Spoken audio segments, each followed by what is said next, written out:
Venga, venga. Come on, Donovan.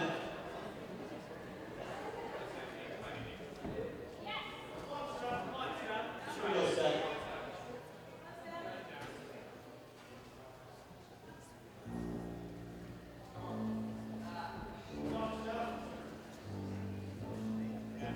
All right, Steph.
All right, Donovan. Venga, venga.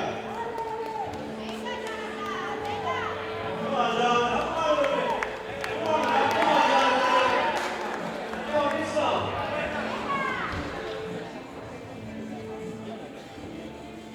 That's going to do it.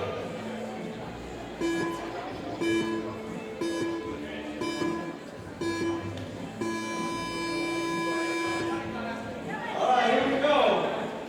How about number one? Please welcome from the US of A. And Trees New Rosa from Canada for the men.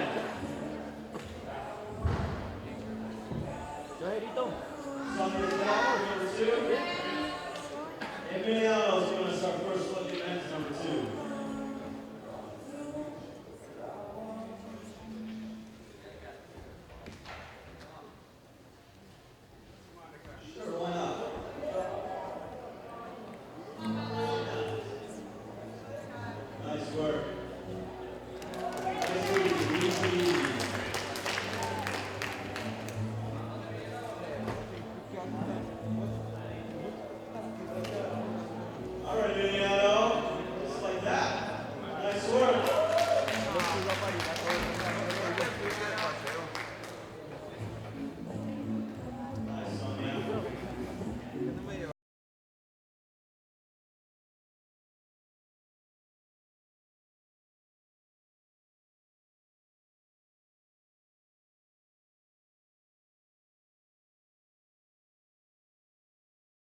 start. Overall ladies, number 1.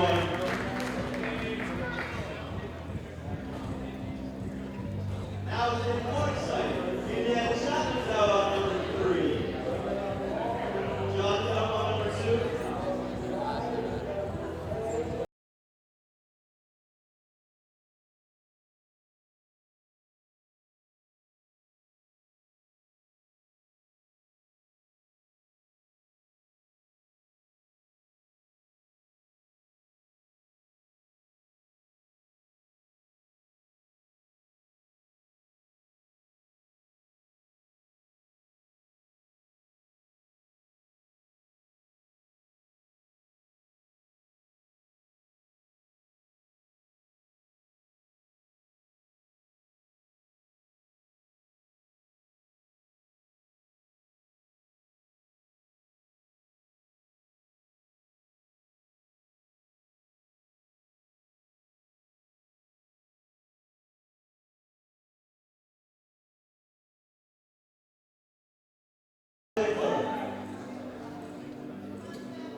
Welcome, bienvenido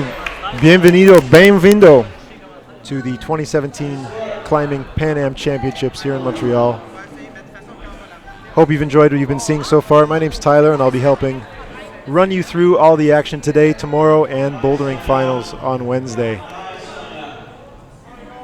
If you have any questions about the event, shoot a tweet to me. You can find me at Plastic Weekly, and I'll try and answer any questions you have about the athletes, the scores, the competition, the organizers, the sponsors, anything you're curious about. Send me a message. I'll be watching, and I'll try and answer whatever I can for you. And if you can only get in touch in a language outside of English, I'll try and fire up Google Translate and explain anything I can as well as I possibly can. Sorry for the delay. There was a small issue with a wall mount, so I think the video online missed maybe one or two problems. For the women, a bunch of early flashes for the girls from Indiana Chapman and Sonia Collender. We were missing one boy from the running order. The very first boy on the official running order was not attending the competition, so we won't have a score for Domingo Jones. But otherwise, we are on schedule.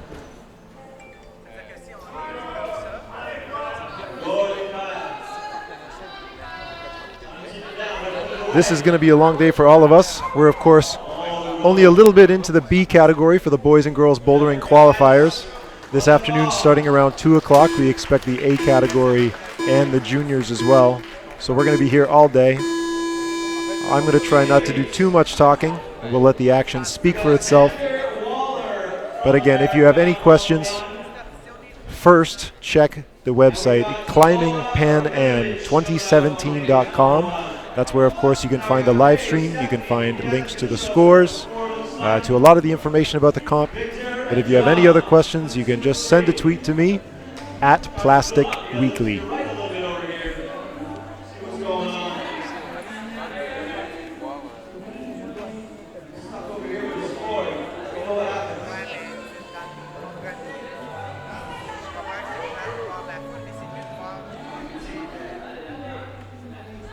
At the same time, if you have any issues with the stream, if the volume's a little too crazy, if you can't hear us or there's something you can't see, again, let us know. You can tweet to us at Plastic Weekly, and I'll try and fix anything for you to make it a better viewing experience. But as you all know, it's a qualifying round of bouldering. There are 10 problems at a time, so we're not always going to be able to see everything. I know from our current angles, it's not currently showing the 5th problem, although we don't have kids there just yet.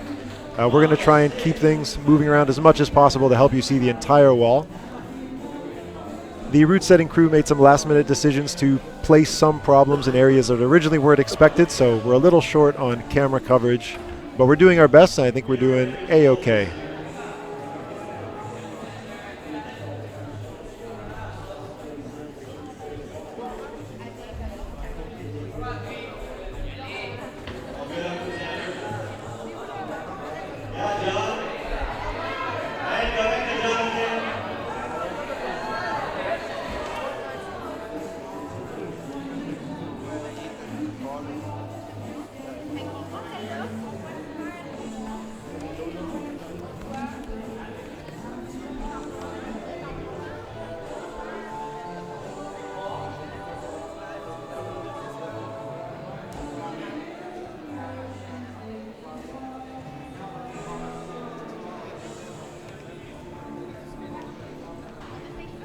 Today's competition features athletes from 10 different countries. We're looking at about 200 different competitors from across North and South America. Of course, Canada, which you see well represented on the walls right now, and our friends from the United States, and Mexico, Guatemala, Ecuador, Colombia, Chile, Brazil, and Argentina. Argentina, of course, hosting the 2018 Youth Olympic Games, where climbing will make its first appearance at an Olympic event. For the A category coming up this afternoon and through the week, some of those climbers will be fighting for spots at the Youth Olympic Games. I was speaking to the coaches from Team USA earlier today. Unfortunately, because of decisions made by the United States Olympic Committee, there won't be any American athletes in the climbing discipline at the Youth Olympic Games. But I was speaking to the coaches, and they said their kids are still very excited to compete here. It's still an excellent event for them to get international experience without necessarily having to hop the pond. And so we're really excited for all of their climbers. Of course, the United States fielding lots of strong competitors, and in many cases setting a great high bar for the rest of the kids out here in North America to try and live up to. So we're glad they still joined us, even though they're not able to lock down that spot for the Olympic Games.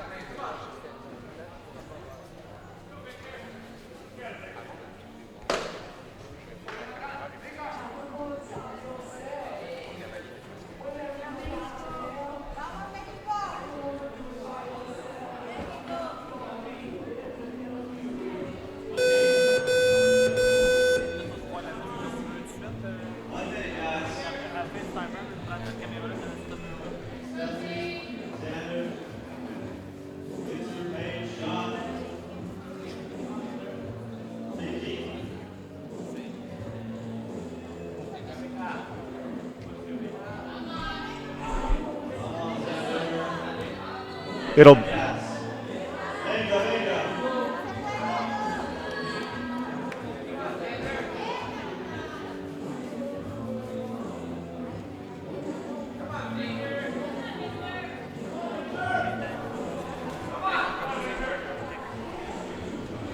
Beth Hansen. Unfortunately, I won't be able to update you on the score you're looking for Nakia Sanders. In the chaos, we were running around a bit to make sure everything was working properly, so I can't give you the instant information for yourself.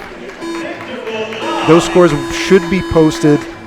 Nakia Sanders, from what I see on the page, scored the top on problem number 1 in a flash, so that's an excellent start for her. She's not the only one. A bunch of the girls have also flashed problem number 1. I don't have a score inputted for problem number 2 at the moment, so that may mean no bonus was achieved. It is a hard problem. The Gaston into the undercling up on the second volume has been messing with a bunch of the girls, so that's understandable, and we'll see how she does from there. Thank you for sending your question.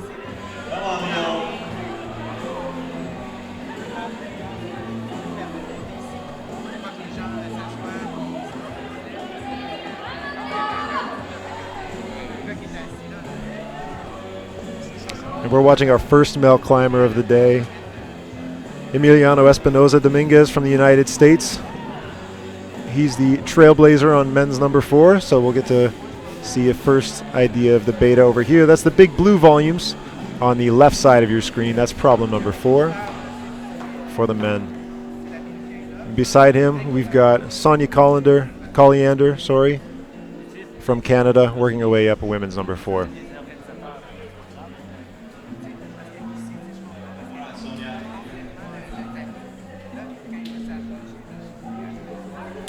Off your screen on men's number 1.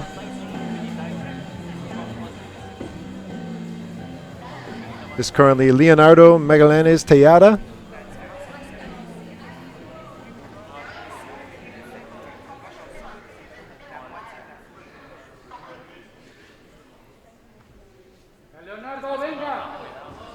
On women's number 2 is Megan Bokenfor from Canada.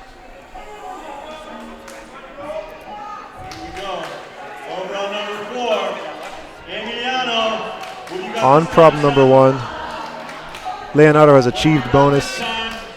On problem 4,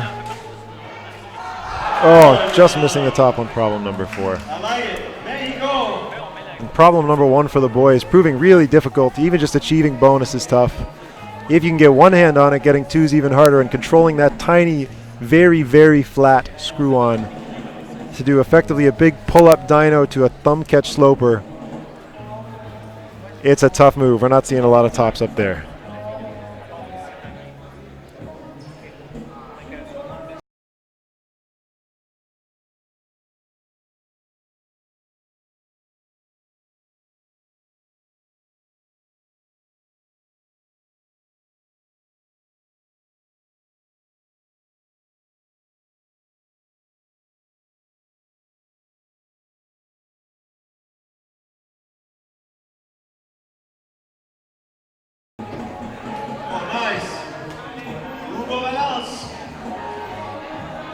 Dale, Hugo. Come on, Leonardo. Venga, venga. Leonardo probably with his final attempt.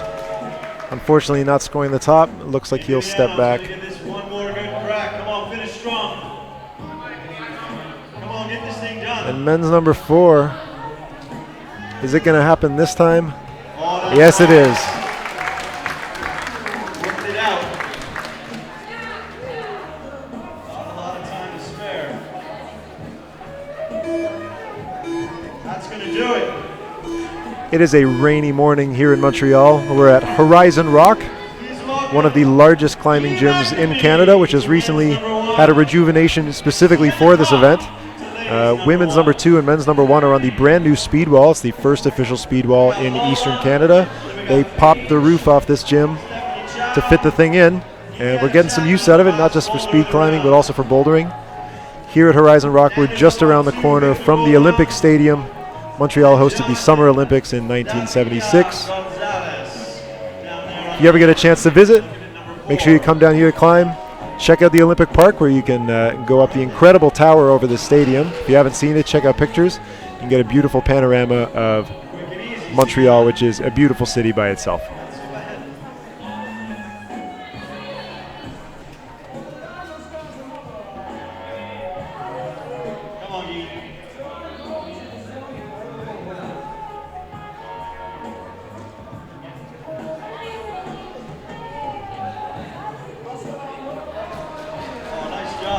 Off your screen, Sienna Kopf from the United States achieved top on problem number 1. On men's number 1, Guy McNamee has the bonus and is trying to work his way up to the top. And Indiana Chapman, our first climber of the day, achieves the top on problem number 5. And it looks like she may be the one to beat here today in Montreal.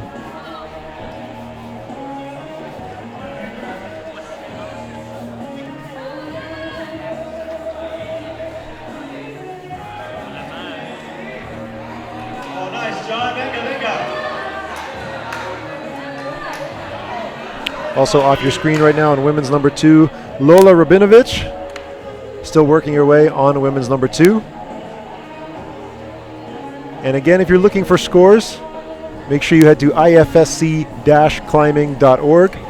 That's where you can find scores from all the big events, from the World Cups, from the World Youth Championships, and also these Pan-American Championships. Go to the calendar section of the website. You'll find all the events. Scroll down just a little bit when you see the Pan-American Youth Championships. That's this event. And you can find the results under the male Youth B boulder or female Youth B boulder. And those are being updated by the judges at their site. They've all got phones or iPads, so they're entering those scores either as the attempts happen or as the problems finish. So you'll be able to see those scores before they've finished all of their problems, which is nice.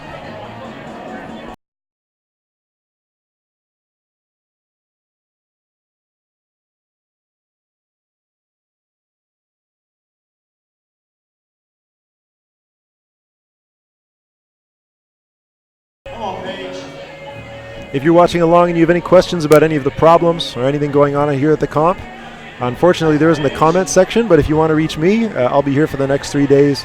You can tweet me at Plastic Weekly. Hit me up on Twitter or maybe in the comment section on Instagram.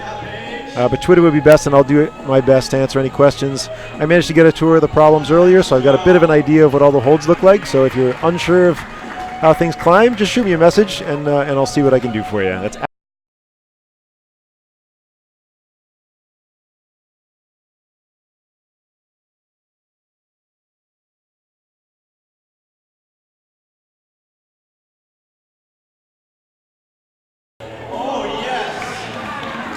And Guy McNamee manages to score the top on men's number 1 just off the camera, just before the minute mark. So Guy starts his run with a top.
On problem number 1 for the men and women, we've got 2 athletes from Mexico. On the men's problem, we see Renaud Leza Meza. I'm sorry for any terrible pronunciation. And on women's number 1, we've got Maria Fernanda Arayon Gonzalez.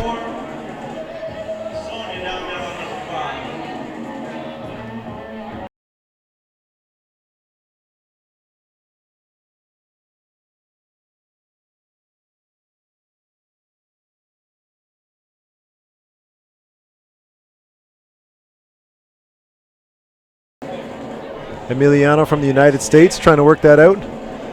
Climbing on holds that are pretty familiar for the American climbers.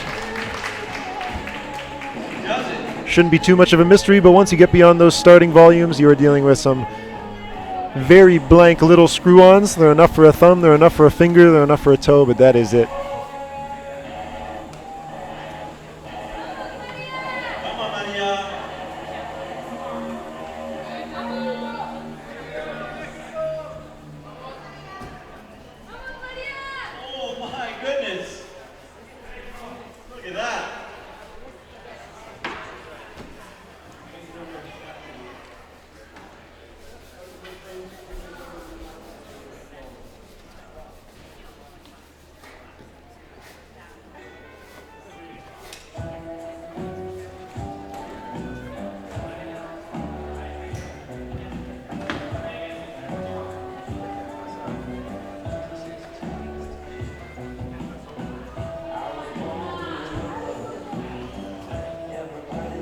Renaud on problem 1 makes a big throw to the top, so he has achieved bonus.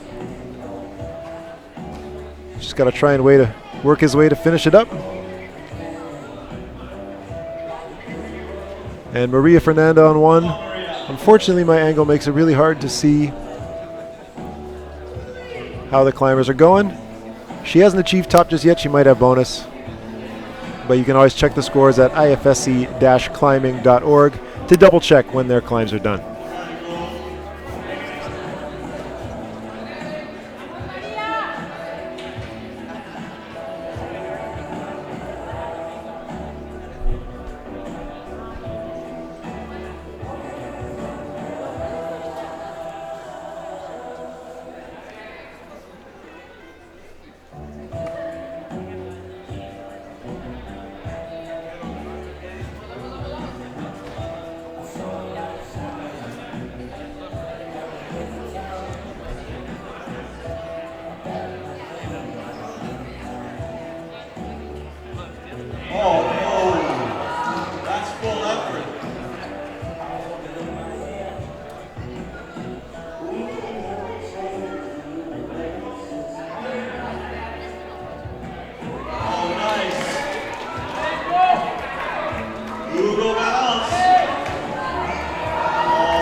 As you might know, this is one long event, a 7-day event. We're going to deal with 3 days of bouldering, I think 1 day of speed, a couple days of lead, and then of course the combined event over the weekend, which is what we'll use to determine which of our kids claim the 2 male and 2 female spots allocated to us for the Youth Olympics next year in Buenos Aires. But for a 7-day event, of course, there's many more days of route setting. Fortunately, we have a huge crew of setters from across North and South America coordinating it all, and the expert counselor is, of course, Chris Danielson from the United States. The chief setter for the bouldering rounds is Simon Parton from here in Canada. The chief setter for the lead component is Brett Johnson from the United States. The assistant chief for bouldering is Antonio Moya from Argentina, and the assistant chief for lead from Chile is Christian Carreras. And they are being assisted by a long list of setters, 10 more setters in continental training. Selena Wong from Canada, Laurie Mathieu from Montreal, Yaro Bogota from Colombia, Nick from the United States, I'm not going to try that last name. Sorry, Nico. Andrew McBurney from Canada. Oscar Lanzagorza from Canada. Brett Johnson from the United States. Christian Carreras. Juan Martin Miranda from Argentina. Caleb Thomas. Kyle McCabe from the States. And Martel Magnan from Canada. Thanks to all those guys for the many, many days they've already put in for setting. And, of course, they can't sleep just because the event has started. They are here making sure the walls are in good shape, watching how the competitors do to make tweaks for more rounds. So this is one long event for them. Oh, nice job, Paige. Block the shot. Holding it down. Solid. People doing stuff everywhere. Come on, Xander. That's worth a little applause. All right, Guy McNamee.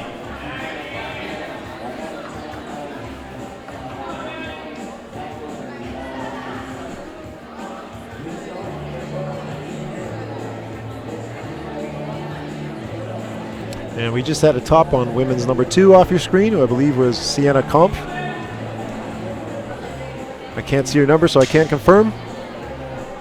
And on men's number 1 off your screen, number 11, Benjamin Newman from here in Canada, just working to get that top.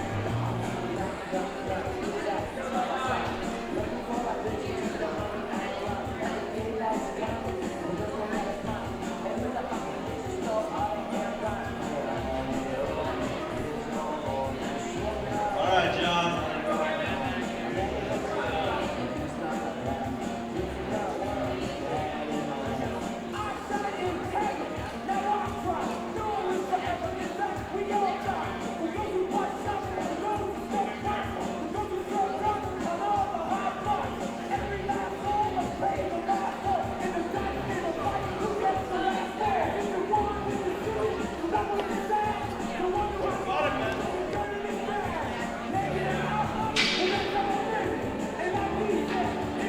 Come on, Victor.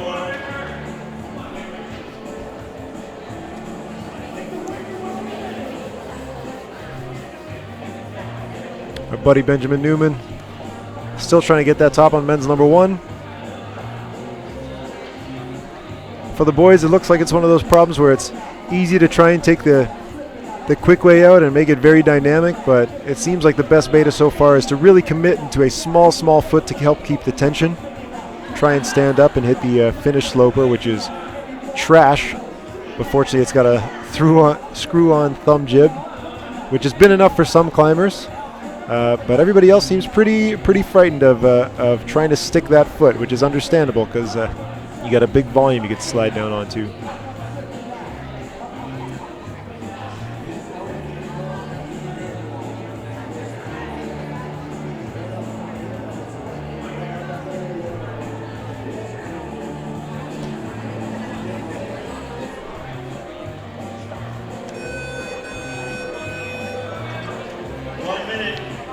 Venga, John.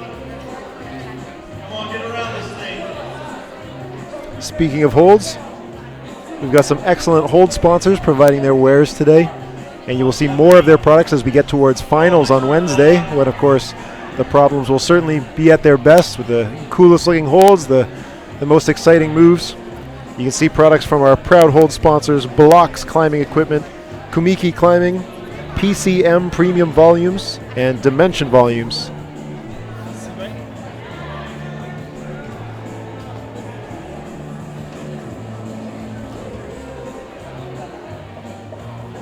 Let's do it, except for John over on the corner. Come on, Jonathan. Venga. 10 seconds, brother. Come on, Ben. Not a lot of time. Good job, Ben. Oh, that's close. Good effort, Jonathan.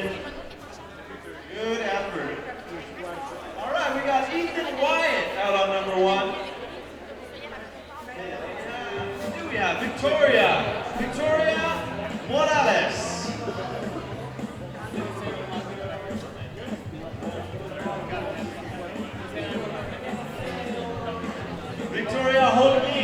On women's number 1 off your screen, we've got Victoria Holguin Morales.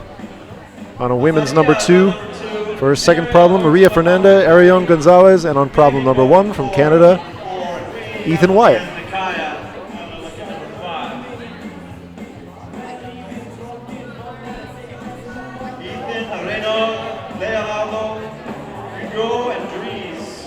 And Beth Hansen, about your question, mentioning a couple climbers who have a blank white box for their climbs. And of course, you can see these if you go to ifsc-climbing.org. Go to the calendar page and find this event and then find the appropriate category. You can see all the scores as they come in. Beth mentions that there are some scores that look like they're not being entered. The blank box usually means at this stage in the competition that the scores haven't been processed properly in the digital system. There are 2 judges at each station. For the most part, one of them is taking down the paper score and the other is doing the digital scoring. I've judged for a couple World Cups, and I know those iPads that the IFSC provides aren't always perfect. The internet connection isn't always great, and of course, it's usually the judge's first time using that system. So malfunctions are very common. I think it is more likely that there is a technical issue, or sometimes if the judges are unsure of the protocol, that climber may not have achieved a score on that problem, and rather than entering zeros in the system, the judge skips to the next athlete, which is also a common issue. For women's number 2, it's a bit of an awkward start. You're grasping a volume left to right in both hands. You've got a low foot and then trying to get the other foot high up onto your hand volume.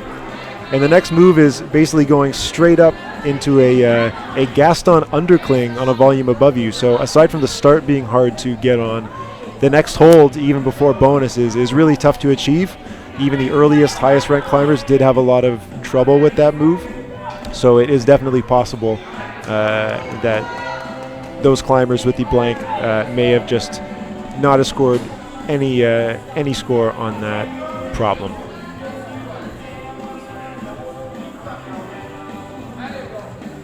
I'll try and keep an eye out on that and see if that correlates with what I can see from here.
With a minute left, Mexico well represented on the wall. But it's something, unfortunately, us Canadians don't get to see too often. North and South America, unfortunately, are one of the less developed climbing communities around the world. Europe and Asia consistently hold a continental championship every single year. For us here in the Americas, it's more difficult. We have fewer facilities that are willing to host. Maybe we have less financial support from our governments, from sponsors. So the last Pan American Championship was held back in 2014, held by our friends down in Mexico, in Mexico City. Any chance all of these climbers can get to climb against each other is always a worthwhile event. And of course, when so many world championships are held in Asia or Europe, the cost can definitely be prohibitive for families. So hopefully we can start spending more time holding events like this here in North America and Central and South America, so we can spend a little less money. We can see more of our neighbors and hopefully develop climbing among all these countries together. And if the Olympics stays a consistent factor, and we're always trying to qualify people for the Youth Olympic Games, maybe we'll have consistent youth championships, which would be a nice change for all of us, for the kids, for the coaches, for the parents. And of course, we aren't mandated to host this event. With the announcement of climbing in the Youth Olympic Games, the Pan Am Council of the IFSC got together to work extra hard to try and make an event happen, even though it hasn't happened the last 2 years. Maria Izquierdo and Canada fortunately had the facility to help step up. In fact, they didn't have the facility, they upgraded the facility just to host it.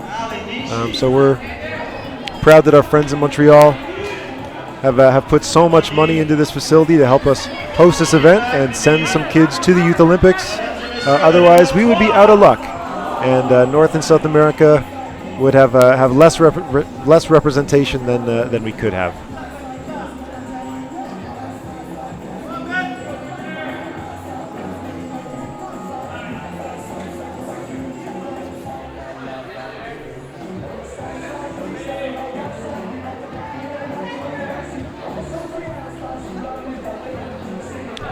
On men's number 1 off your screen, we've got Kindar McNamee. He's achieved the bonus, but top is a really hard step on this climb.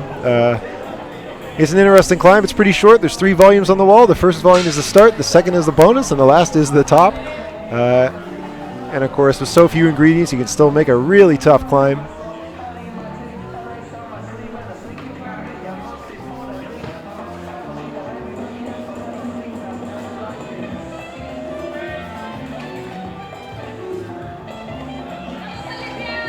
On women's number 1 from Mexico again, Alessia Reyes Zachariah is working her way up. She's doing excellent. She's her next hold is the top, and it looks like she might achieve it. Excellent job from Alessia. Great top on women's number 1 for Mexico. And of course, if you have any questions about the problems on your screen or off your screen, unfortunately we don't have a chat for the video. Maybe that's a good thing, so you guys can't spam me. But if you have questions, just tweet me at Plastic Weekly. My name's Tyler, and I'll do my best to get you any answers. If you have questions about the holds, questions about the moves, questions about the organization, let me know and I'll try and hook you up.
And a shout out to Canadian Climbing News correcting me on something I said. I think I said that 2 men and 2 women from the Youth A category will be taken from this event. It is just 1 man and 1 woman. My bad. So when we get to the combined event this weekend, that's where we'll be deciding which of our A category kids will be heading on down to Buenos Aires for the Youth Olympic Games in 2018. Thanks very much. Canadian Climbing News, an excellent resource. If you don't follow them, check them out. They always seem to be the first ones up to date on scores, on policies. They're an excellent resource. Give them a follow. See what's going on, and I'm sure they'll be posting lots of updates through the event.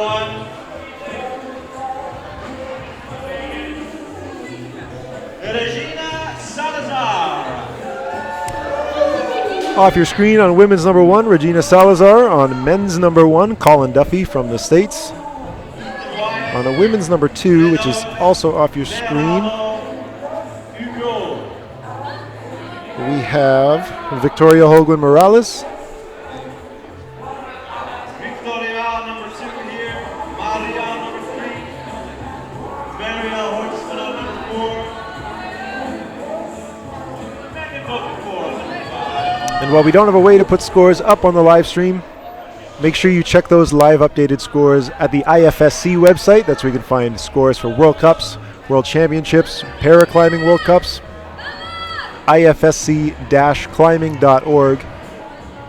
Hit the link for calendar and scroll down until you find the Youth Pan Am Championships. Click on the category you desire and you will see those results being updated as we go. I'm going to skip giving the spiel about how scoring works for this, but if you're unsure, feel free to ask. I'm assuming most of our viewers for a qualifying round of a Youth B category probably already have a good idea of how this all works. But if not, let me know. I'm happy to try and explain it in as few words as possible.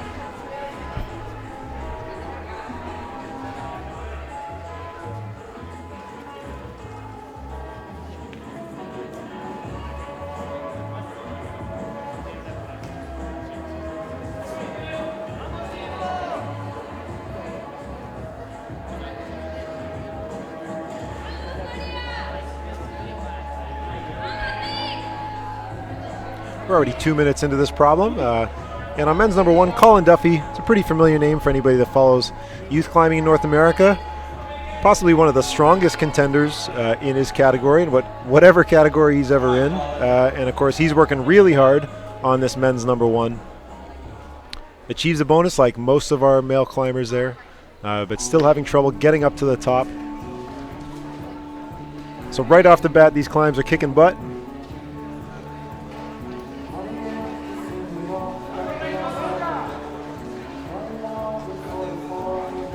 All of these kids working hard to try and qualify for semifinals tomorrow. And semifinals for the youth.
If they don't hold on to the top as the buzzer goes, their time is up.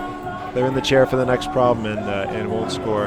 10 seconds left. Colin Duffy, Youth B superstar, really having trouble on that problem, just like all the other boys before him for the most part. And we are on to our next climbers.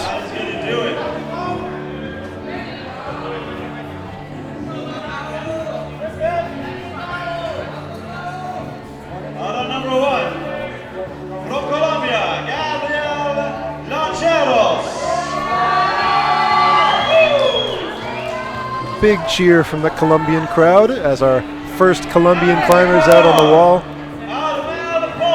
That's Gabriel Lancheros Poveda on men's number 1. Alicia number 2, Alicia on 3, Sienna on 4, and Lola down there on 5. Kinder's out on 2, Ben Newman on 3, Guy McAfee on 4, and Xander down there on the end. On women's number 1, Armel Pozo.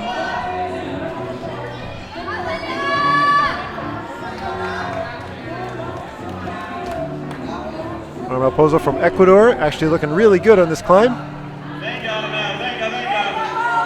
And if she can match the top, then that's going to be a flash. With an event like this, the order of the qualifiers is organized by their world ranking. So you've seen a lot of Canadian and American climbers at the top of the event. And for the most part, that's because they attended a World Youth Championship and they're already within the international circuit. A lot of our friends from South America and Central America don't attend the World Youth Championships and therefore haven't earned a world ranking, which puts them at the bottom of the running order. So while you would typically look at an event like this and expect the first climbers out to do better, because we have a lot of unranked climbers, we're still going to see a lot of surprises down in the bottom half of the running order, because we've just never seen them compete before at a World Championship. And so we just don't have information on them, and we're seeing tops already. It's looking excellent. Over there on your right, Xander Waller making moves.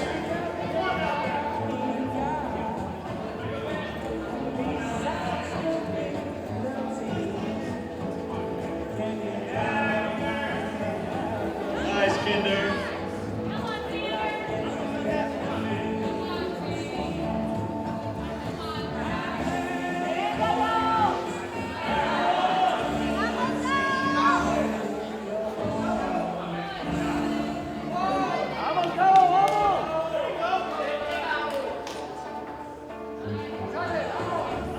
Xander. Come on, keep working. Oh, no. All right, you got time, brother. You got time.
know your name is not as exciting to say. Owen Gambling. Aranza.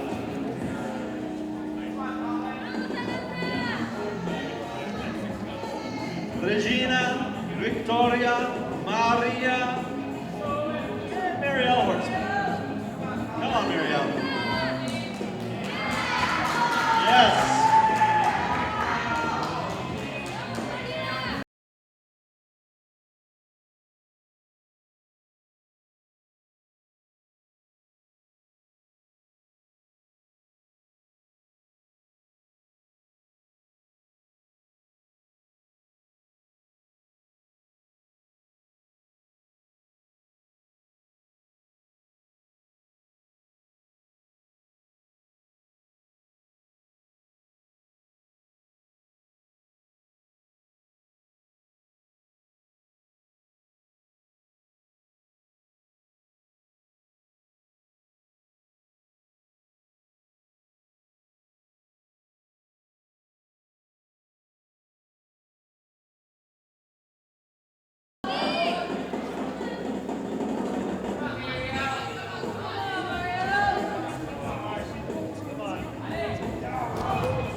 On men's number 1 right now, you're seeing Owen Gambling from Canada.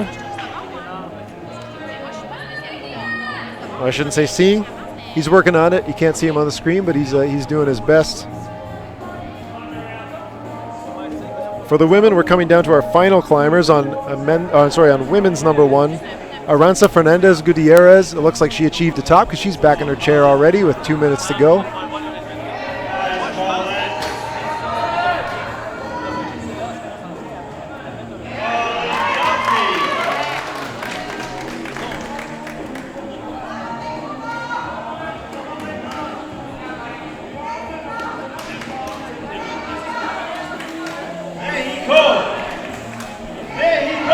We got cheers for Team Mexico as 4 of their climbers are on the wall right now. 5 of their climbers. We all got somebody on men's number 5, which is kind of hard for me to see, but they are working it out. Men's number 5, man, after being tired from 4 previous problems, and then you gotta slow it all down and concentrate for a killer slab finish. That is a tough way to end the day, but we're seeing some excellent progress over there. 1 minute. Venga, Leonardo, venga, venga. Tranquilo, me venga.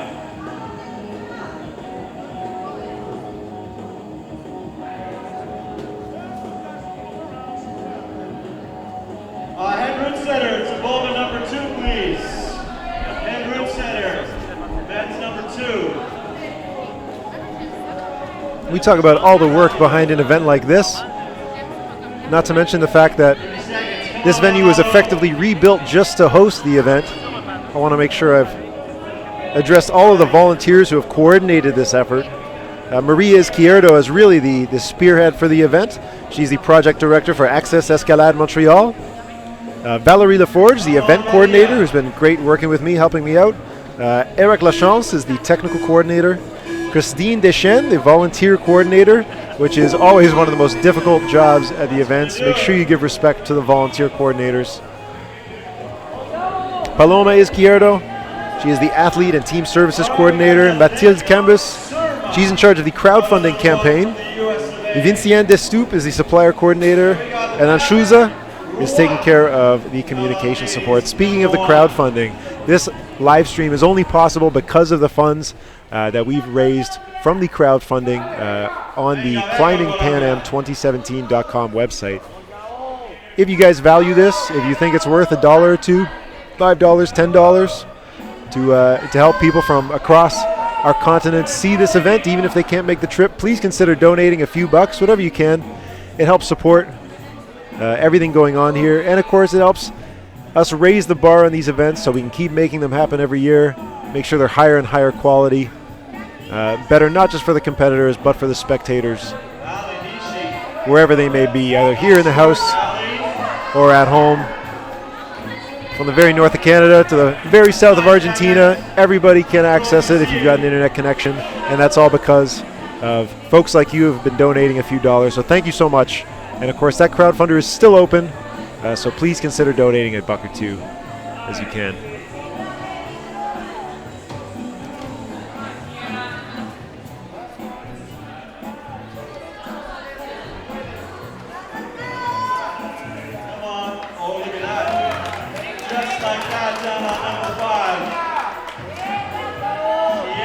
And I want to give a shout out to Emma Harris, old friend of mine working back at the old homestead. And she just let me know that you guys are able to switch cameras so that you can actually see everything. The only view I get is basically men's number 2 through to men's number 5. So I've got everything right in front of me. I'm watching the real thing, so it's not so bad. But my bad for making it sound like you couldn't see them. I'll try and cover everybody fairly. If you haven't found that feature, apparently you can switch cameras to see everything. So make sure you check that out. Thank you so much, Emma. I appreciate it.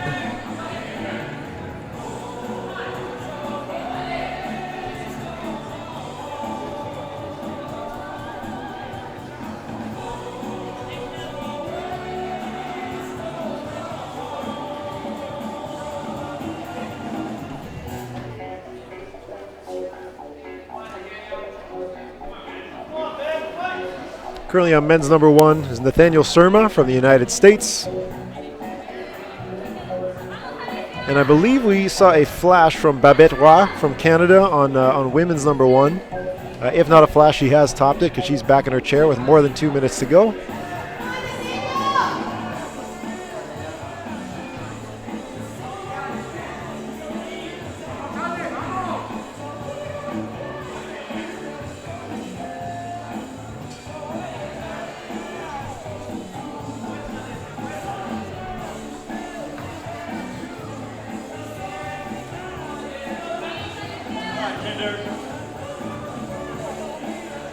If you guys are watching along and you want to share this event, make sure you're on Twitter, Facebook, Instagram. Share it with your friends. I want you to try and find the accounts on Twitter for Access Escalade. They're the foundation that's helping make this thing possible. You can also find them on Instagram at Access Escalade Montreal. And you just use the hashtag Access Escalade Montreal. And of course the hashtag Climbing Pan Ams 2017. That's the kind of hashtag that unifies all of these posts. So if you're taking pictures, if you're tweeting about the action from your computer, or if you're just trying to share the live stream with your friends, hit it up in the hashtags. It sounds like a small gesture, but it means a lot to the organizers who are always trying to represent these events in a way that helps sponsors find value here to support us with their products and their funds. Events like this aren't possible without the help of all of our supporters, so we want to show that we're engaged. So if you can, fire off a tweet, throw something up on the old news feed, snap a pic of Instagram with you lying in bed with a bowl of popcorn watching all the action, and make sure you hit those hashtags up. That's hashtag Climbing Pan Ams 2017, hashtag Access Escalade Montreal. And speaking of sponsors, the biggest sponsors of the event, of course, are Access Escalade Montreal, with help from partners, the Panamerican Council, they're a segment of the IFSC, and of course our host, Horizon Rock, here in Montreal. One of the biggest gyms in Canada who took this project on to host the Climbing Pan Ams here in Canada to get our kids to Buenos Aires in 2018, the Youth Olympic Games.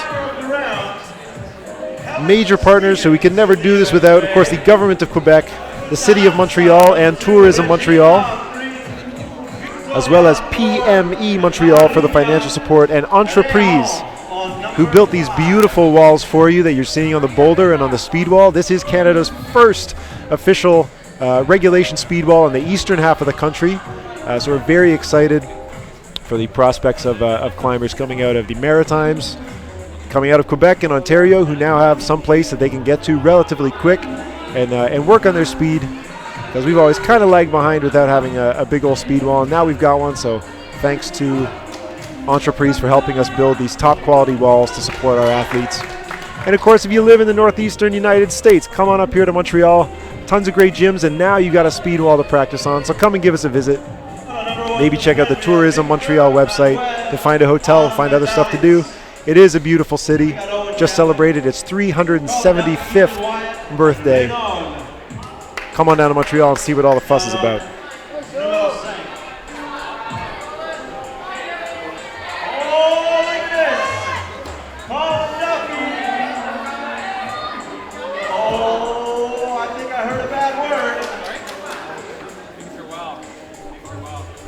On men's number 1 right now, with about 3 minutes and 20 seconds left. From Ecuador is Victor Manuel Armendariz.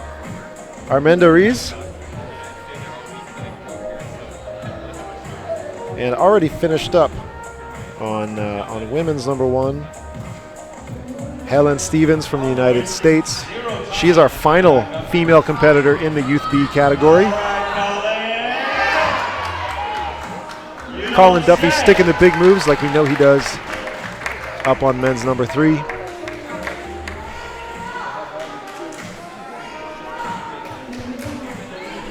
And more Mexican chants. We have 1, 2, 3, 4 ladies from Mexico on the wall right now with 2.5 minutes to go.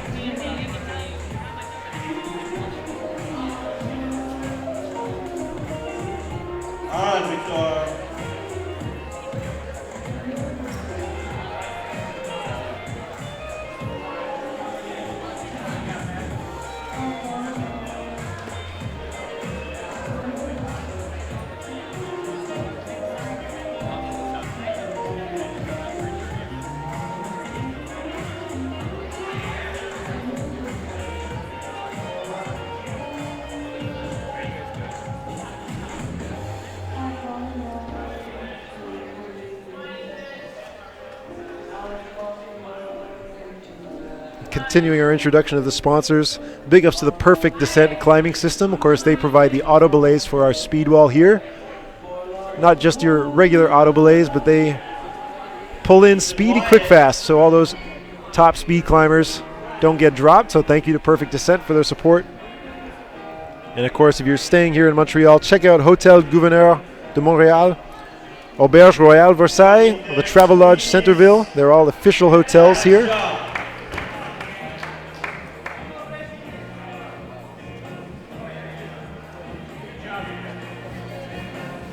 And then all of our other collaborators. We got to mention INS Quebec.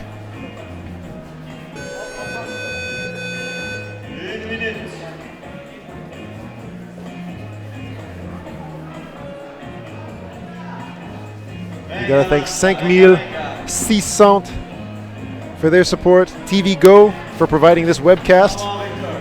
The boys sitting beside me right now doing an excellent job of keeping everything running smooth. ESIM for helping us recruit volunteers. Eco Courtier Mercier Hochelaga Maisonneuve neighborhood. The Conseil Québécois Événements Éco-Responsable for also helping with the sustainable certification of this event. And of course, Make a Champ for working with us to support this live stream and the event. And of course, you can donate at makeachamp.com. You can find our event, I believe, right on the front page. Also, Stay 22 for their help with lodging solutions. Welcome Athletes as well for helping us find space for the athletes coming here from around the world. Residence 1515 for putting up our route setters. That's a group of party people right there. If you ever get a chance to stay with the route setters, you're going to hear a lot of stories. And of course, L'Accordé and you can find 10 to 20% off in their store during the week. Make sure you find La Cordée, that's LA space CORDEE. Excellent climbing store, and they've got a sale going on right now, 10 to 20% off of all the top climbing gear. So check them out, and thank you to all of those people that I mentioned for their incredible support of this event here in Montreal. Please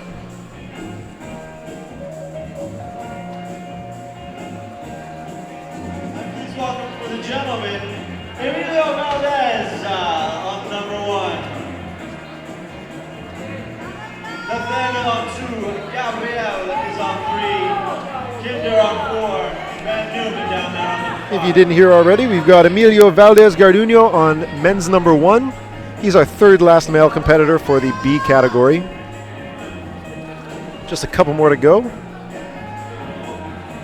Later on today, we'll be starting up for the A and junior categories, who based on the schedule should be climbing slightly different problems from these ones. That should start around 2 p.m. Eastern time. And after lunch, I'll be back to help follow along with that. And of course, semifinals is tomorrow and finals on Wednesday for bouldering. So make sure you tune into those, especially if you're looking for a show. Tune in on Wednesday for the big finals. It means a lot to these kids to be the Pan-American champion. It also means a lot as a competitor. Being the champion on a continental level gets you lots of extra perks. It lets you attend events without having to qualify through the regular comp stream. So that is something that a lot of our competitors are hoping to achieve. Makes it much easier to get to a World Cup. If you are the bouldering champion here, then you can go to World Cups basically without qualifying through your own country. You get that extra bye.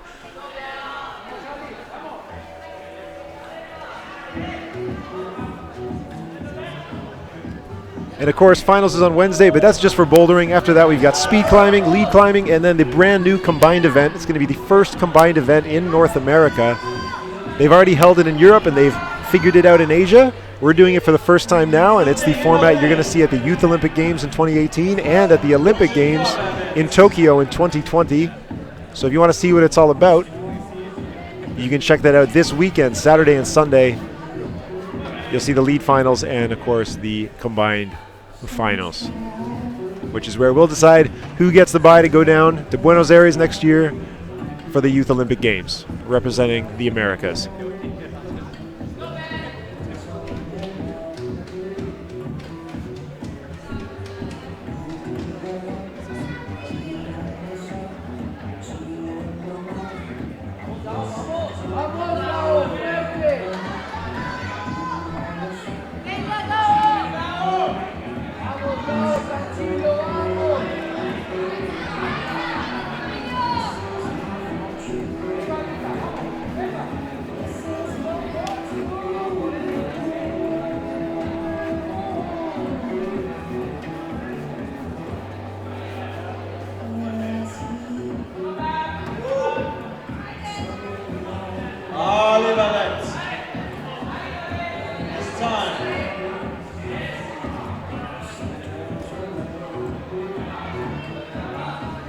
And Jamie Galloway, from what I've heard,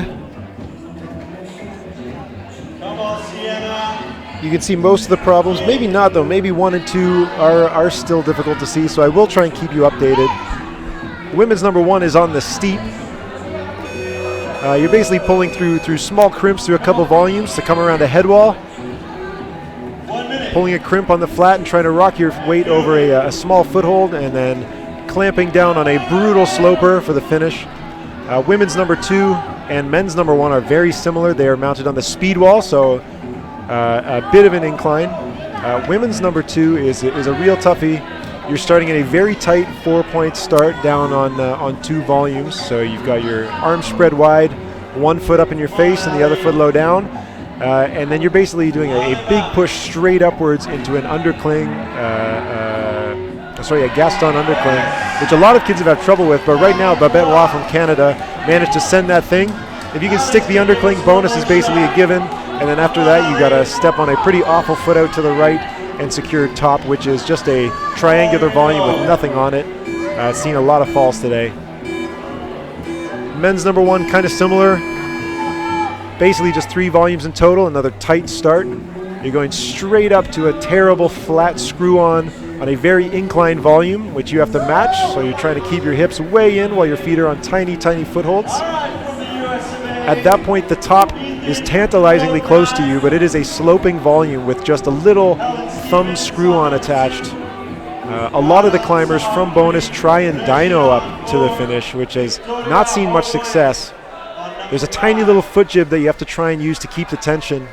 But that's a scary move, understandably. It's hard to commit to that. A lot of the boys looks like they get a little bit scared off, but if they can commit to that move, then they can probably score the top on men's number 1. And while we're done with new female competitors, we've still got a couple more boys coming out.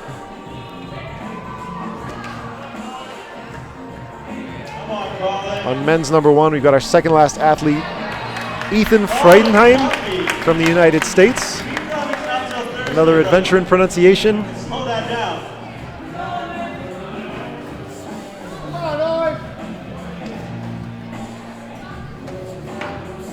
And of course, if you're looking for scores, the place to go is ifsc-climbing.org. That's where you can find all of the scores. Check the calendar page, scroll down till you find the Panamerican Championships, and you can see all the scores as they happen.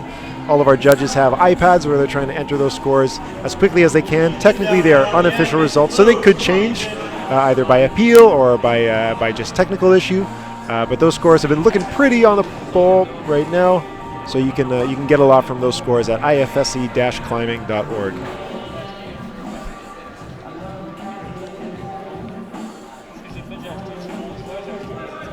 If you guys are posting on Facebook or looking for something to follow, check out the Facebook page for Access Escalade Montreal.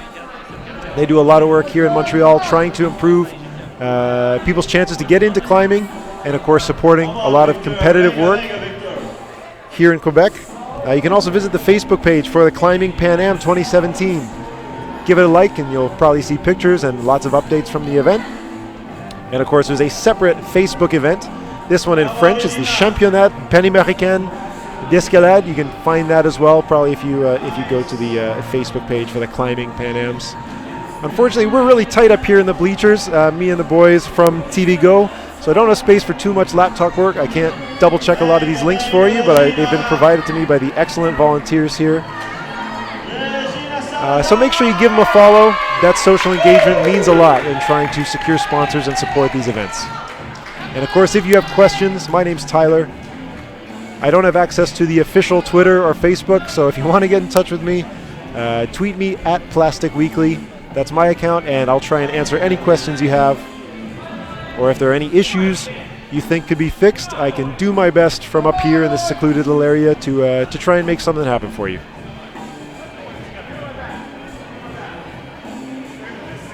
Thanks to everybody watching. It means a lot that you're tuning in for this. It is just the qualifiers on the first day. But for a lot of our athletes, this is one of the biggest events that they've had in their lifetime, and that means a lot. It's a huge learning experience for the climbers. It's a huge experience for their coaches as they get to see how their kids handle these new kinds of pressure. And to have you guys watching and be excited about it and posting with those hashtags like Climbing Pan Am 2017, showing that engagement and that all these kids have people behind them, that's a huge step forward for our sport here in the Americas. I hope you'll stay engaged. I hope you'll share on Facebook, on Twitter, on Instagram, whatever social media you use. Try and get the word out. Every viewer means a lot.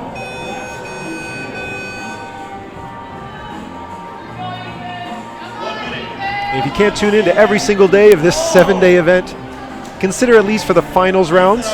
The bouldering finals takes place on Wednesday. For this category, the finals should start around noontime. For the A athletes, should start around 3 o'clock, and for the junior athletes, should start around 6:30. All of those on Wednesday. Those are the finals. Speed, of course, is always exciting, and you're going to see the speed finals starting around 6:30 Eastern on Thursday after the qualifications throughout the day. Lead qualifiers are on Friday, with semifinals Saturday morning and finals in the evening. Wide down on the end, 10 seconds. And then the combined format is on Sunday. We'll see the first part, which is speed in the morning, starting around 10:30. Around noon, the boulder component will begin. then the lead component around 3, and then we take all of those ranks, put them together, and find out who is the best all-around climber in all of these categories.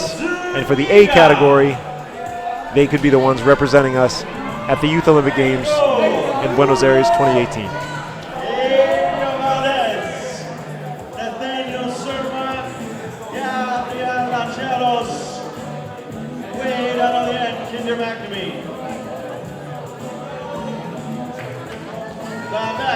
Up on number 3.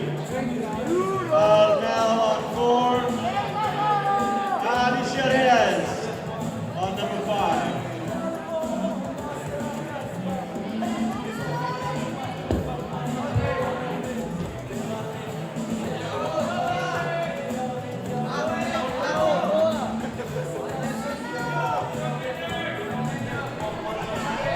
We have our final male competitor out on men's number 1 right now.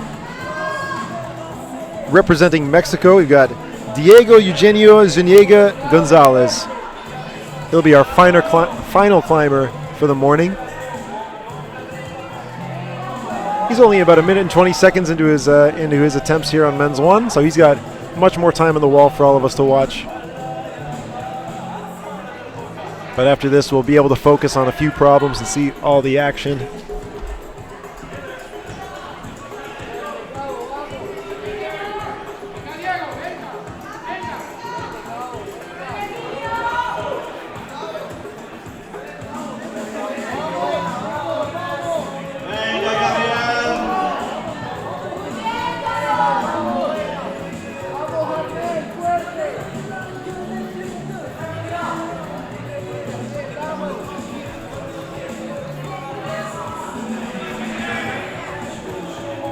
And of course, also deserving a huge shout out for an event like this is the army of volunteers here at the event. Every problem needs a couple judges.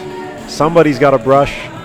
We need people making sure the kids are in ISO at the right time. People, even little things like managing which bathrooms you go into and where we're getting food from. Of course, managing the live stream. We've got photographers here. All of these people donating their time to help support our kids in climbing. I know we really all appreciate it, so if you know somebody who's volunteering, make sure you give them an extra thanks. They'll, of course, get lots of thanks from the organizers, but it doesn't just mean a lot to them, it means a lot to all of us spectating, because none of this could happen without the volunteers. This is just inherently a volunteer-intensive sport, so thanks to all of the parents, all of the climbers who just like to help out, all of the gym staff, all the coaches, everybody that decided to give their time for free to help support this event. Thank you so much.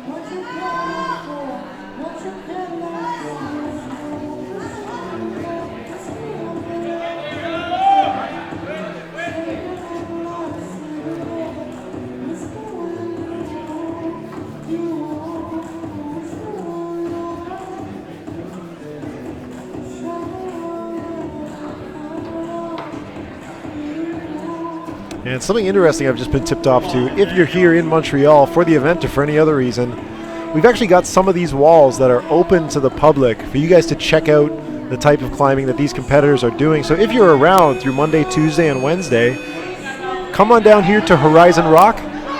We're out at Rue Dixon in the, I guess you could call it the eastern part of the city, right by the Olympic Stadium. And on Monday tonight between 7:30 and 9:30, tomorrow, Tuesday, between 6:30 and 8:30, and Wednesday, between 8:30 and 10:30, you can get on the speed walls and the boulders. You can play around with some of the climbs, well, of course, the standard speed climb, and then some of the climbs from the junior category, which will be tough, but if you want to try them out and see what it's like to be at this level of climbing, you should come on down. It's open to you guys in those times. You can find all of that at the official website for this event. That's climbingpanam2017.com. where of course you can also find the crowdfunding campaign where you can help support this live stream. You can find a link to the live stream for your friends. You can find a link to the scores at ifsc-climbing.org. And of course you can find all the information about our incredible sponsors about our volunteers, about the supporters, about the experience of visiting Montreal, one of the oldest cities in North America. You can find it all at climbingpanam2017.com. That means we got Ethan on number 2, Victor on 3, Owen on 4, Colin Duffy, the sprinter, down here on the end, already up on the boulder.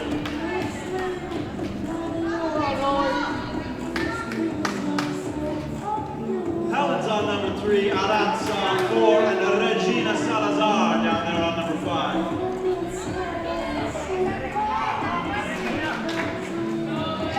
Nice job.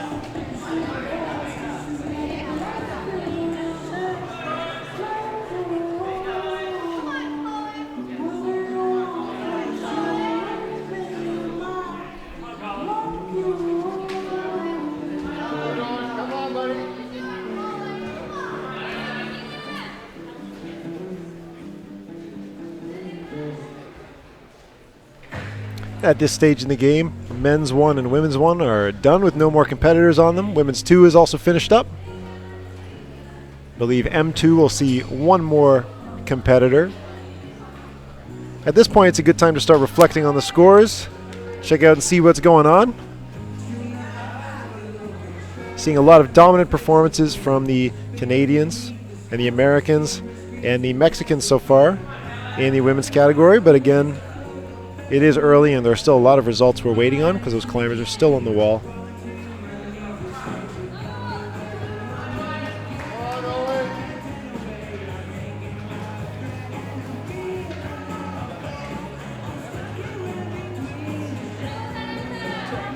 on, Aranza. Venga, venga, Aranza. Aranza Fernandez, come on, finish up. Getting awfully close to the top on women's number 4. Yes.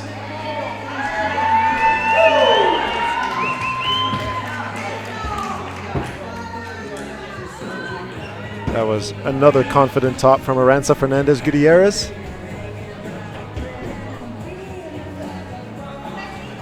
Colin Duffy on men's number 5, trying to stick the bonus. But it is one tough problem.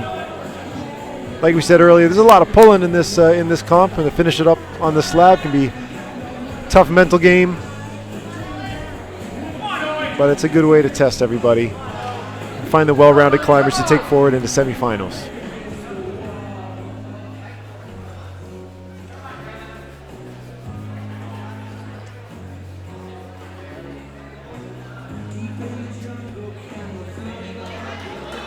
According to the scoring website, so far the only top we've achieved on men's number 5 is from Xander Waller of the United States.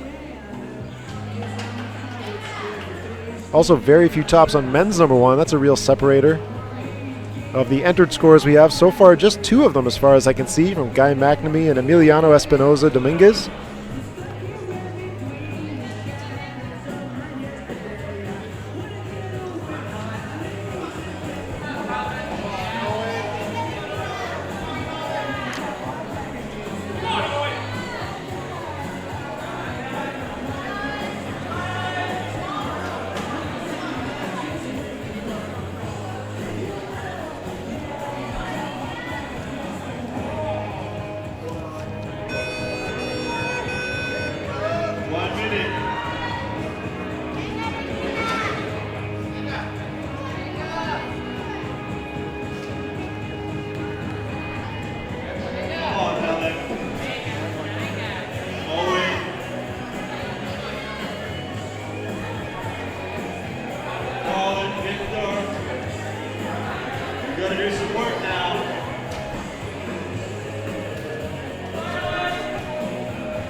We're down to 28 seconds on this round.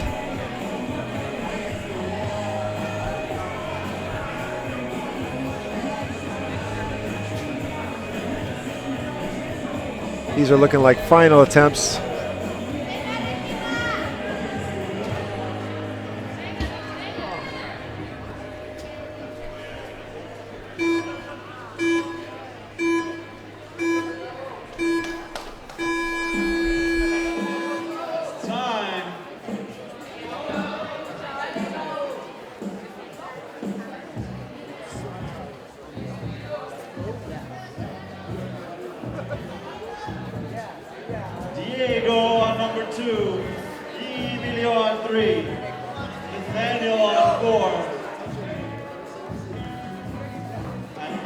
down on 5. All right, Babette's on 4. And Alamel is on 5. The ladies' round draws to a close.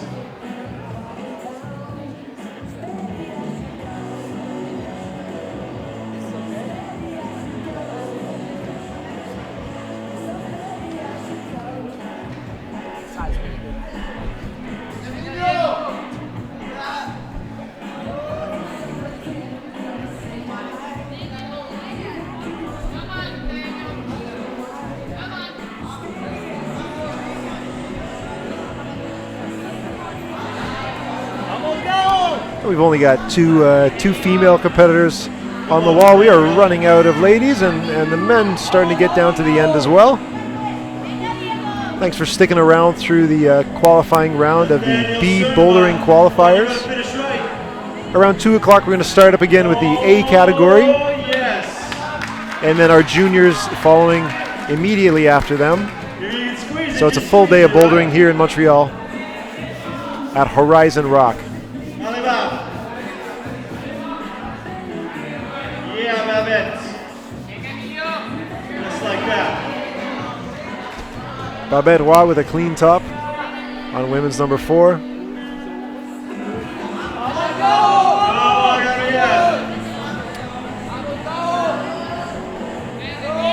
Working hard over on men's number 5. Can he Gabriel Lancheros Poveda on men's number 5, basically grazing the finish with one hand, but couldn't quite keep his body into the wall, unfortunately. He's got lots of time. He got 2 minutes, 37 seconds left on the clock.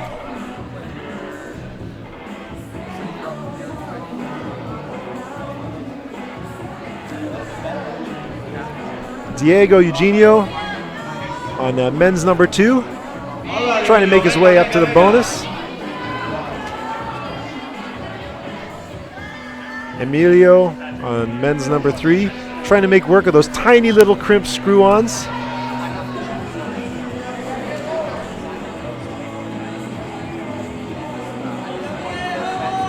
Armel Pozzo on women's number 5, trying to sort out the right beta to get through this problem, just full of volumes. The start hold is a American specialty of two volumes screwed on together to form a unique shape. And of course, a problem full of Bloc's volumes, one of the official hold sponsors of the event. Oh, and on men's number 5, oh, so close, getting a hand over the top of that sloper, just not able to match it, not able to hold.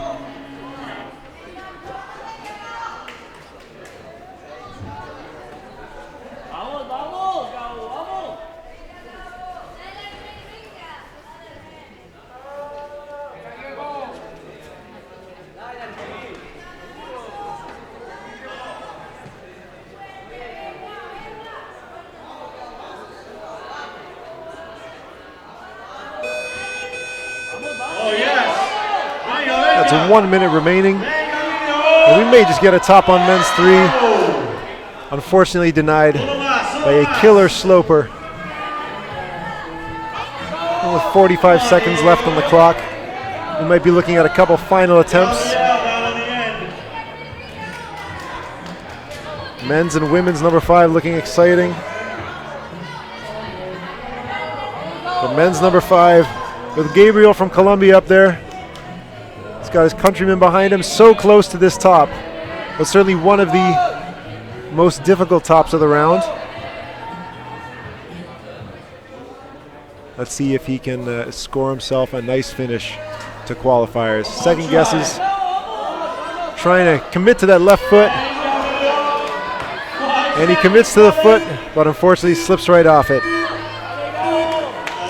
And that is the end of that round. We'll get some more athletes up on the wall here as we come down to the end of the qualifying round of B Youth Bouldering. Number 4, and Alonso Fernandez on number 5.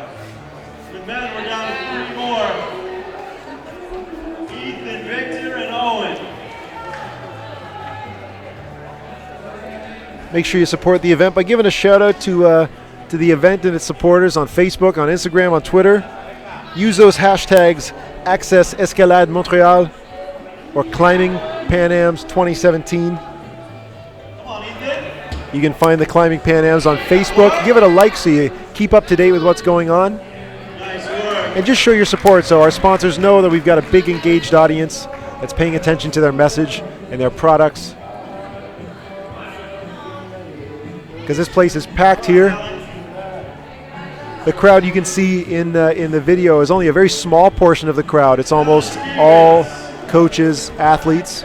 Behind me in the mezzanine, we've got another huge crowd all looking over the event and lots of cheers. And of course, this is just the qualifying round. I expect it to really pack up for semis and finals. If you're in the Montreal area, come on down, buy a ticket, check it out. It's not often you get a chance to watch international level competition in your own backyard. Route setters to the speed wall, please. All the bouldering route setters. Get your butts over to the speed wall. You're about to do work. I want to give a shout out to my bud Pete Woods from Alberta, who's on the mic on the floor, keeping the audience informed and entertained, and making sure everybody knows who's who. And right now he's wrangling the route setters. Big ups to Pete for coming out here to help out with the event.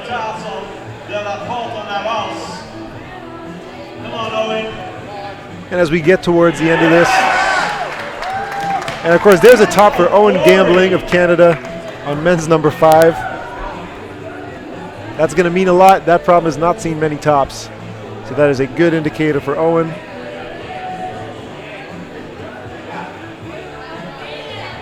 But as we get towards the end, I want to give a last shout out to all of the supporters of this event so you know them.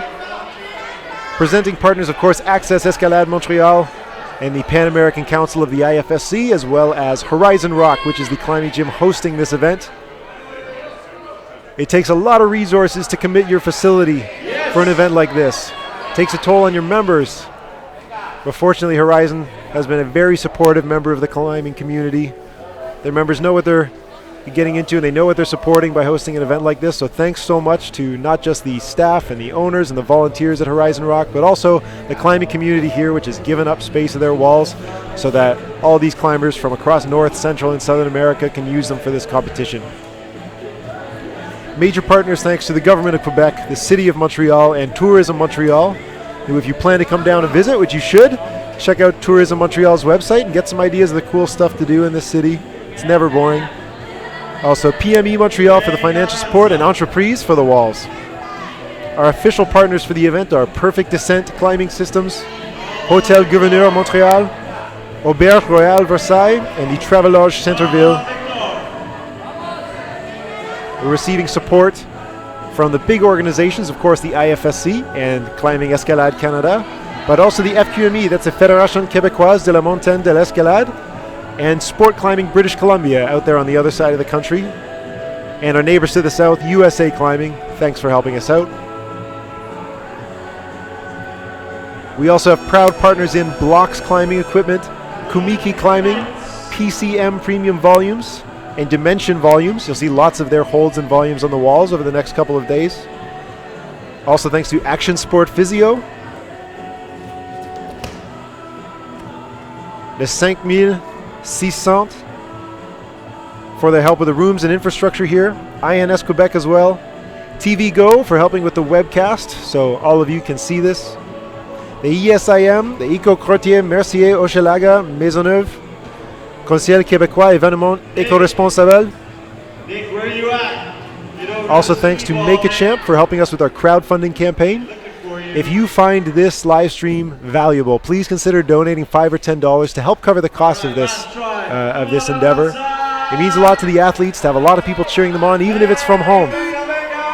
And you can help support that by donating a couple bucks at our Make a Champ, which you can find by going to our website, climbingpanam2017.com. And you can click on the button to take us to our crowdfunding site to support this effort. Also, Stay 22, Welcome Athletes, Residence 1515 for helping put up our athletes and our coaches and our route setters. After long days like this, they need a great place to sleep, and we thank them for providing it. And another collaborator, L'Accordé, a climbing equipment store. They've got a 10 to 20% off sale in their store during this week. So check out L'Escalade online and pick yourself up something new. Treat yourself. When you see climbing at this level, you get inspired. And what'll get you more psyched than a new pair of shoes or a new slick chalk bag or something new to get you excited, feel fresh on the walls? Check out L'Escalade, where you can get 10 to 20% off on their products during this week.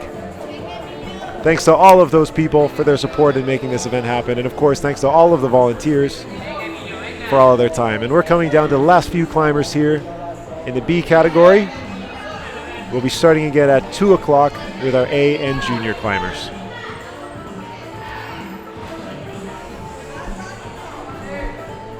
If you know somebody climbing this afternoon, make sure your friends know about this live stream.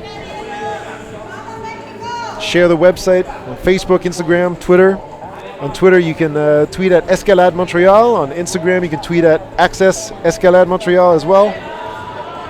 On Facebook, there's a page for the Climbing Pan Ams and an event for the Championnat Panamericains Escalade. Make sure you give those a like. Show your support for the event. And make sure you hook up all your friends with the links to this live stream so that they can watch all the action as well and support all those climbers that you know and love.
We got 2 minutes left on the clock for this round of climbers.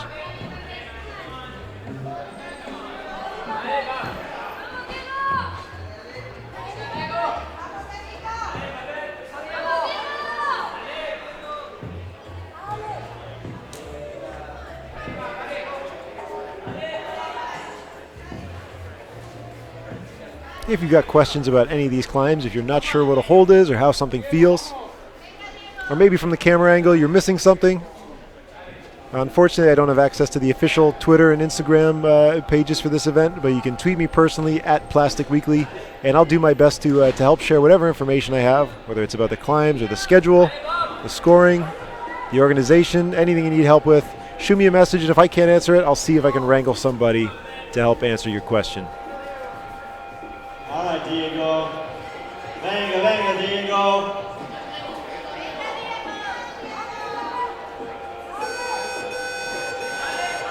One minute. Venga.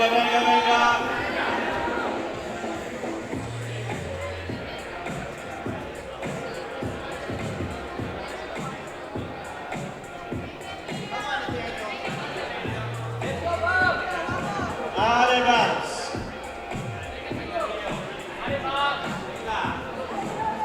Oh, nice. Come on. Oh, Nathaniel. 30 seconds. Time for one more.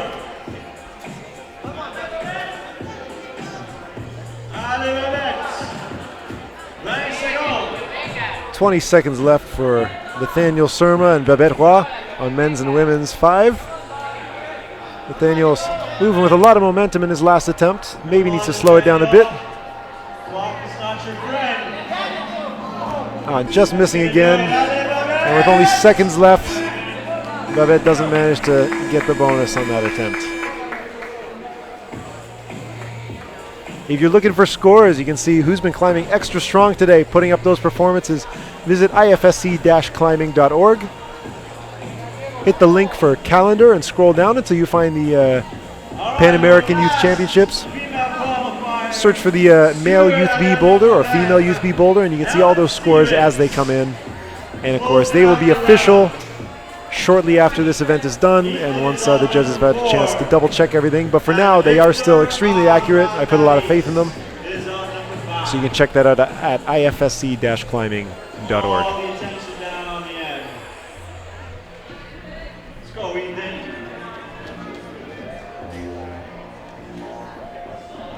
Looking good. Looking good.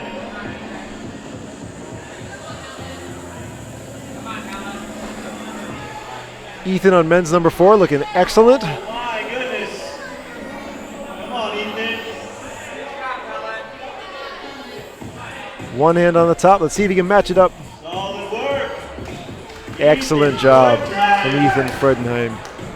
Rolling up number 4. On women's number 5, Helen Stevens from the United States. She was looking very good through the first few moves of women's number 5. But it gets tough getting out to the bonus, and of course that hold isn't very good. So controlling it is a whole other question.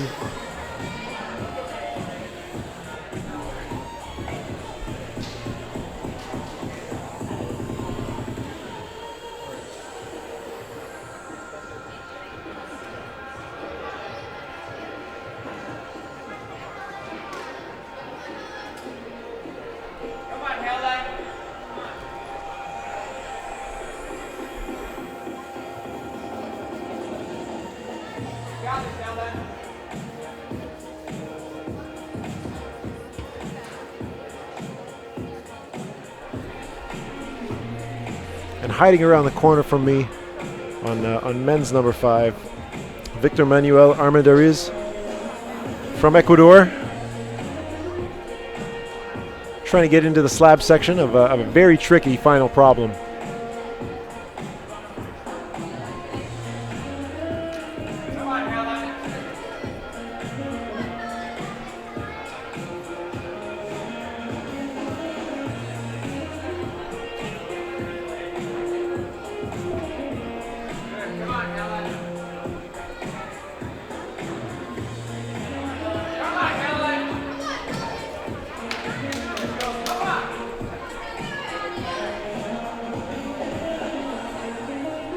Victor taking a second to let the brushers do some work on the starts of his problem before he gives another attempt. Helen's shaken out, trying to get herself back together. We've got 1 minute and 45 seconds left on the clock for these climbers. And we are really coming down to it. Off the screen, the route setters are already getting to work, tweaking up these problems for our A competitors and our junior competitors, which should start around 2 p.m. Eastern time. Let's see if Helen can stick the bonus this time around. She's not going to be able to stick it with her left toe in, but unfortunately when she cuts it, it looks like it's a little tough to pull her momentum up and secure that. But she's still got 1 minute, 10 seconds left, which is plenty of time.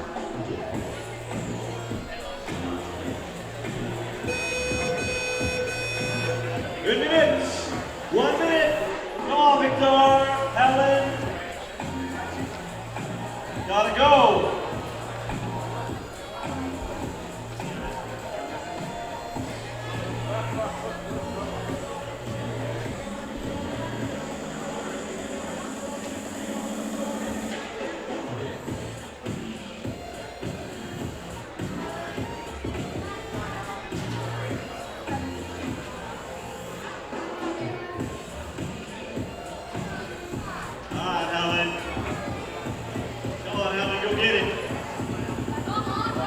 Time for one more. Last boulder, nothing to say before.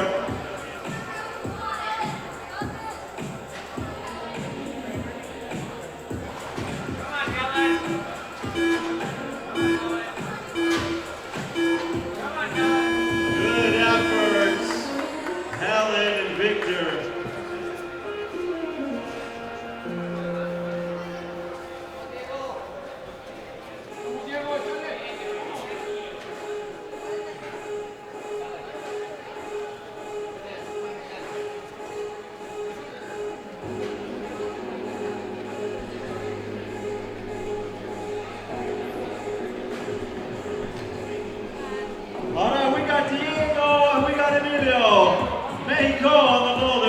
And with the end of Helen Stevens on women's number 5, we're now done the women's round. So hopefully within the next short while, the scores will become official on the IFSC website.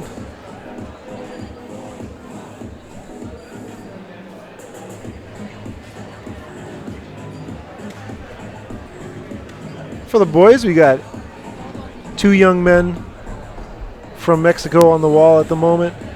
On men's number 4, we got Diego.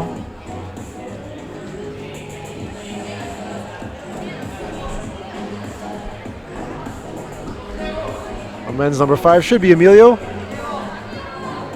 He's around the corner from me. It's kind of hard to see from here.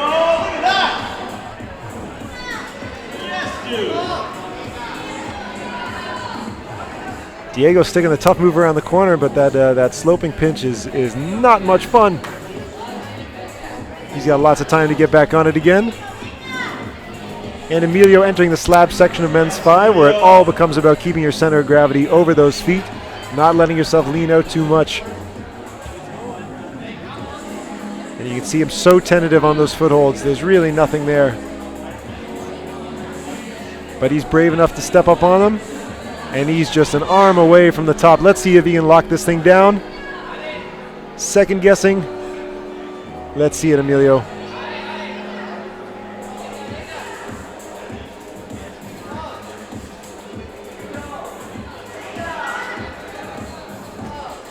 Great effort up to there.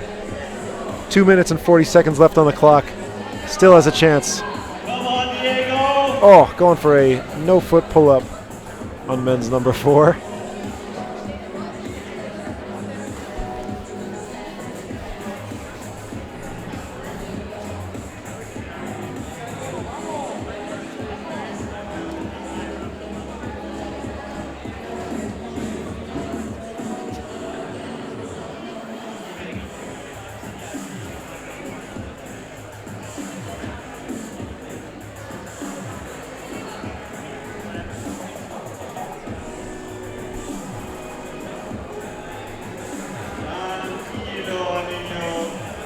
Emilio getting back up there on 5, but unfortunately just misses the bonus.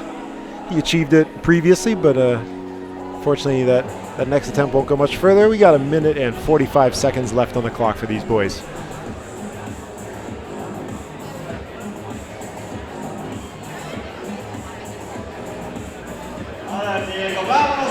Diego moving through small crimps while keeping compression in his feet. Managing to stick that sloping pinch without any feet. Now he's got to match it. But he's going to go for the toss of the bonus. Just misses. Still 1 minute 15 on the clock.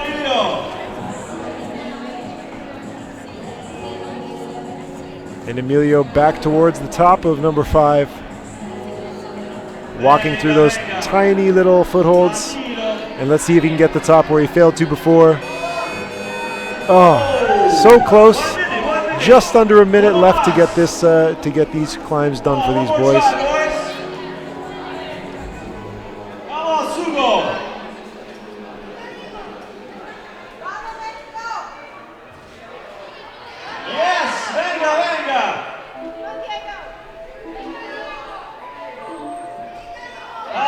Diego manages to get the match. Oh, but the feet cut. Can't quite keep it together to get to the bonus.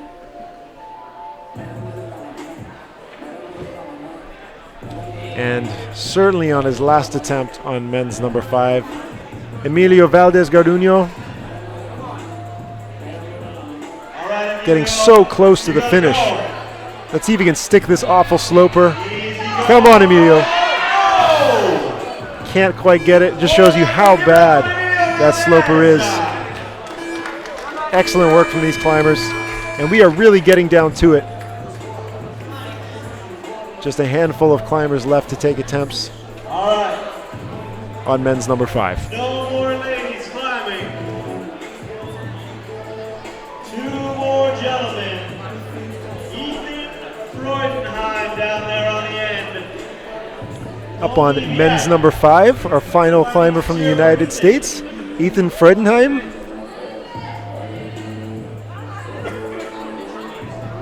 Again, this is a relatively familiar looking problem for a lot of American competitors, familiar slopers, familiar jibs. Doesn't make it much easier,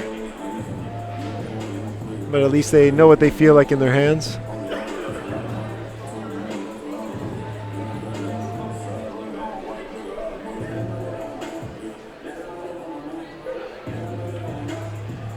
And again, off camera, we've got a gaggle of route setters, about 10 of them, all standing and watching and waiting.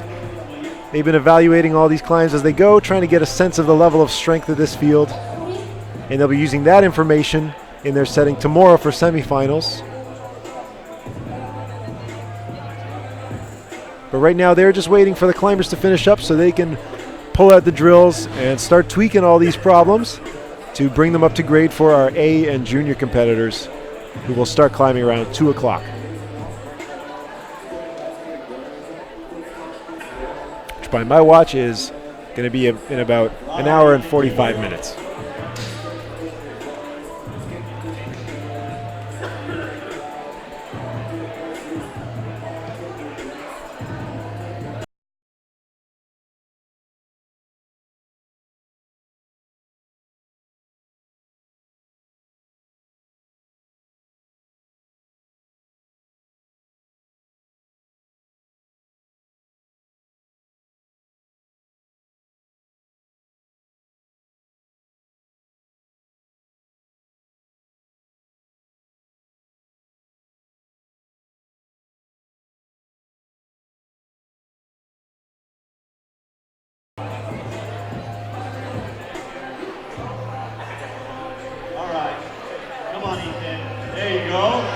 There you go, Ethan.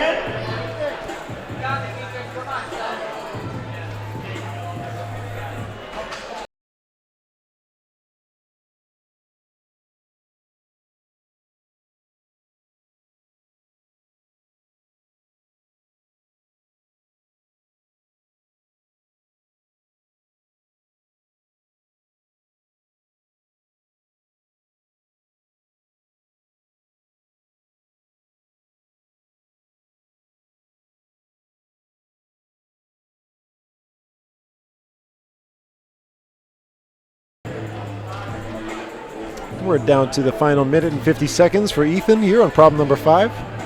Following him is our last competitor for the B-Boys category, Diego. And when that's done, we're going to be shutting down the stream. We're joining you again at 2 o'clock. Problem number 5 has been definitely one of the hardest problems, along with men's number 1 for our competitors. So any surprise tops here would mean a lot in the scores. And certainly throw down a gauntlet as these boys try to enter into semifinals.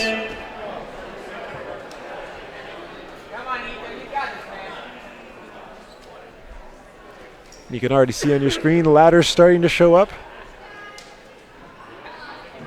Talented route setters from across North, Central, and Southern America. A very well represented setting crew, all working together to put on these incredible problems that serve kids from all across the continents. Go, Ethan.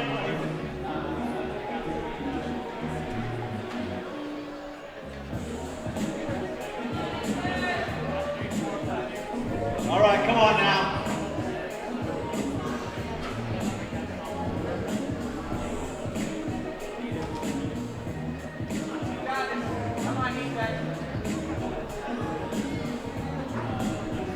Down to 25 seconds for Ethan. And then we'll be on to our last competitor. All right, Ethan. Come on now. Come on, you're going to get it. All right, give it up for Ethan Frogheim. Golf claps all around. As we're on our last competitor, just want to give a final shout out to the really, really big supporters of this event who have donated so much time and money and assistance to make this event happen. Of course, to the Pan-American Council of the IFSC, but also to Access Escalade Montreal, and of course our hosts, Horizon Rock, here in Montreal, one of the largest gyms in Canada. They invested a ton of money into rejuvenating these walls just for this event, and we're so glad they had us for this Pan American Youth Championships. Also thanks to the government of Quebec, the City of Montreal, and Tourism Montreal, as well as PME Montreal for the financial support, and Entreprise for the walls.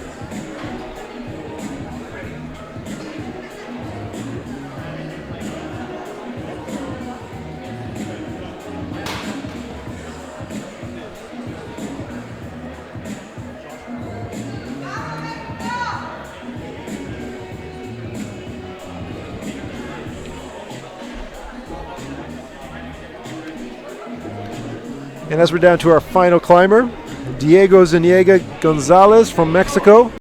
Great time to start updating your results at ifsc-climbing.org, where you can see all the results as they come in for each round.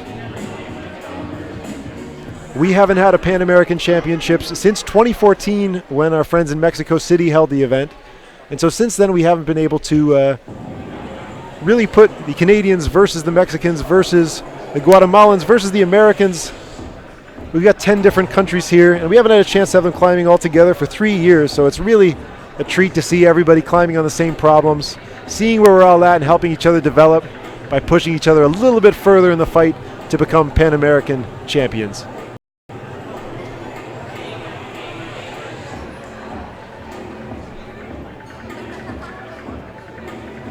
Yes, Diego.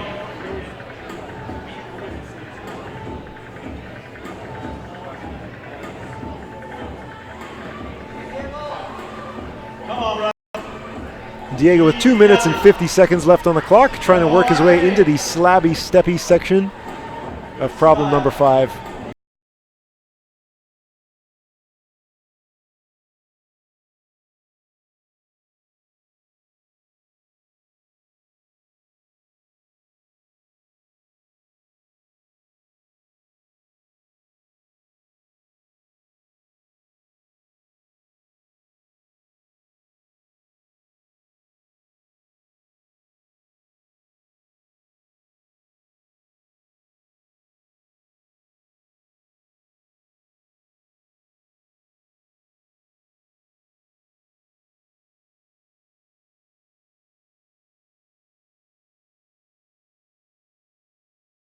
Diego trying to crimp the bonus sign, rips it straight in half. And unfortunately, you know that it's not legal to crimp on those, so he'll have to lose that attempt and try again. But always a good throwback to World Cup climbers like Rustem Gelmanov, who would occasionally crimp those to great success. And they needed to institute a new IFSC rule just to deal with that.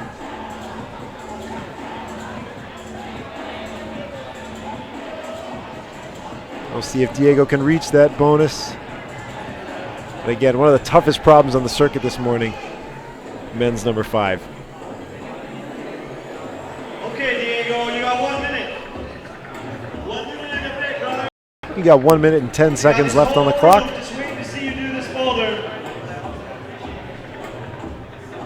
And after that, after watching all this, make sure you tell your friends what you spent the morning doing. Let them know on Instagram. Maybe tag Access Escalade Montreal.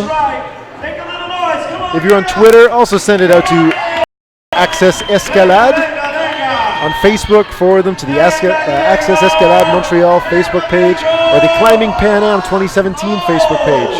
And of course, use the hashtags Climbing Pan Am 2017 or the hashtag Access Escalade Montreal. That way we know that you're engaged, we know you're listening, we know you're paying attention. And our sponsors also know that you're there and that there's an audience for what they're supporting. So thanks so much for making a little bit of noise on the internet. It means a lot more than you may know. And with 20 seconds left, Diego giving it his all to finish up of B bouldering qualifiers at the 2017 Pan American Youth Championships here at Horizon Rock in Montreal, Canada. Now with the round over, I just want to throw out a final thanks to all of the volunteers